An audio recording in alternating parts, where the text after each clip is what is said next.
కార్తీక పురాణము 26వ అధ్యాయము. దూర్వాసుడు శ్రీహరిని శరణు వేడుట. శ్రీహరి హితబోధ. ఈ విధంగా అత్రి మహాముని అగస్త్యునితో దూర్వాసుని కోపం వల్ల కలిగిన ప్రమాదాన్ని తెలిపి మిగిలిన వృత్తాంతాన్ని ఇలా తెలియచేశాడు. ఆ విధంగా ముక్కోపి అయిన దూర్వాసుడు భూలోకము, భువర్లోకము, పాతాళలోకము, సత్యలోకాలకు తిరిగి తిరిగి అన్ని లోకాల్లోనూ తన్ను రక్షించేవారు లేకపోవడం వల్ల వైకుంఠంలో ఉన్న మహావిష్ణువు దగ్గరకు వెళ్లి ఇలా పలికాడు. వాసుదేవ, జగన్నాథ, శరణాగత రక్షణ బిరుదాంకిత, రక్షించుము. నీ భక్తుడైన అంబరీషునకు కీడు చెయ్యదలిచిన నేను బ్రాహ్మణుణ్ణి కాను. ముక్కోపినై మహా అపరాధం చేశాను. నీవు బ్రాహ్మణ ప్రియుడవు. బ్రాహ్మణుడైన భృగు మహర్షి నీ యురంపై తన్నినను సహించావు. ఆ కాలిగుర్తు నేటికిని నీ వక్షస్థలమందున్నది. ప్రశాంత మనస్కుడివై అతన్ని రక్షించినట్లే కోపంతో నీ భక్తునికి శాపమిచ్చినా నన్ను కూడా రక్షించుము.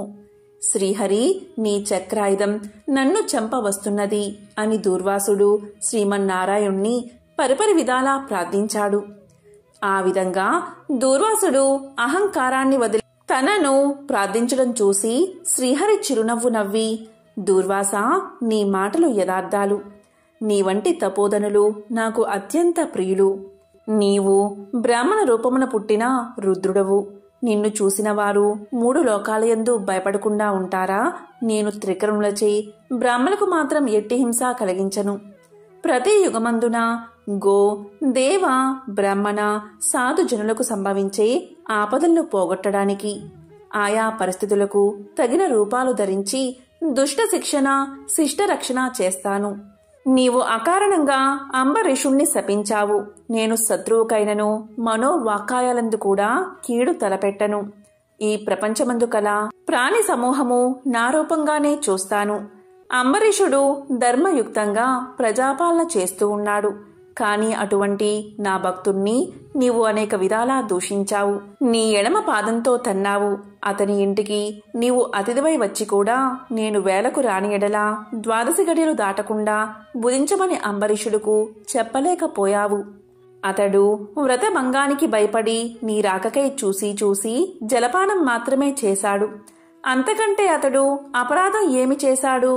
చాతుర్వర్ణాల వారికి భోజన నిషిద్ధ దినాలయందు కూడా జలపానం దాహ శాంతికి, పవిత్రతకు చెయ్యదగిందే కదా. జలపానం చేసినంత మాత్రమున నా భక్తుణ్ణి దూషించి శపించావు. అతడు వ్రతభంగానికి భయపడి జలపానం చేసినాడు కాని నిన్ను అవమానించుటకు చెయ్యలేదే. నీవు మండిపడుతున్నా బతిమాలి నిన్ను శాంతింప చేయడానికే చూశాడు.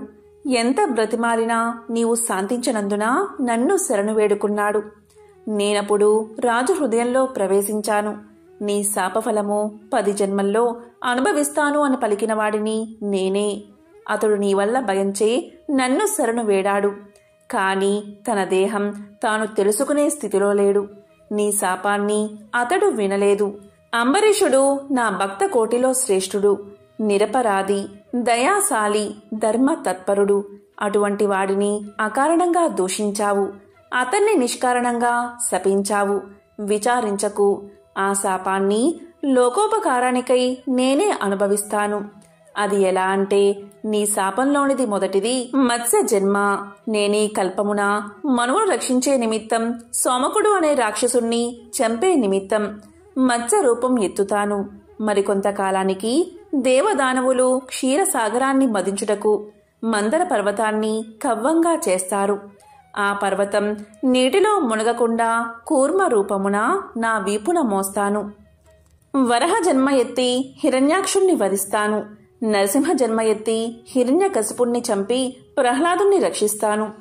బలిచే స్వర్గం నుండి పారద్రోలబడిన ఇంద్రుడకు తిరిగి స్వర్గాన్ని అప్పగించడానికి వామన రూపమెత్తి బలిచక్రవర్తిని పాతాళ లోకానికి తొక్కేస్తాను.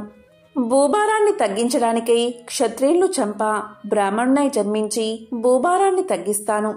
లోకకంటకుడైన రావణుణ్ణి చంపి లోకోపకారం చేయడానికి రఘువంశమున రాముడై జన్మిస్తాను.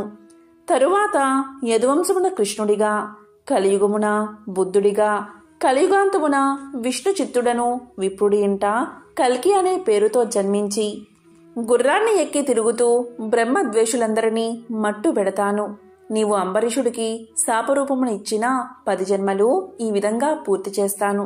ఈ విధంగా నా దశావతారాలను సదా స్మరించే వారికి సమస్త పాపాలు హరింపచేసి వైకుంఠ ప్రాప్తిని నొసంగుతాను. ఇది ముమ్మాటికి తథ్యము. ఇట్లు స్కాంద పురాణాంతర్గత వశిష్ఠ ప్రోక్త కార్తీక మహత్యమందలి షడ్వింశోధ్యాయము 26వ రోజు పారాయణం సంపూర్ణం.